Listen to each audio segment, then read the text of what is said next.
Miss world పోటీలలో పాల్గొంటున్న వివిధ దేశాలకు చెందిన సుందరీమణులు ఇవాళ ఉమ్మడి వరంగల్ జిల్లాలో పర్యటించనున్నారు. సుందరీమణుల రాక సందర్భంగా అధికారులు ప్రత్యేకంగా ఏర్పాట్లు పూర్తి చేశారు.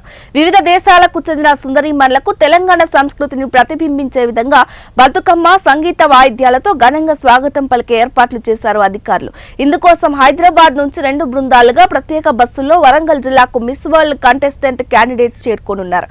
ప్రపంచంలోని 109 దేశాలకు చెందిన సుందరీమణులు గ్రేటర్ వరంగల్ నగరానికి 32 దేశాల వారు రామప్ప ఆలయానికి రానున్నారు.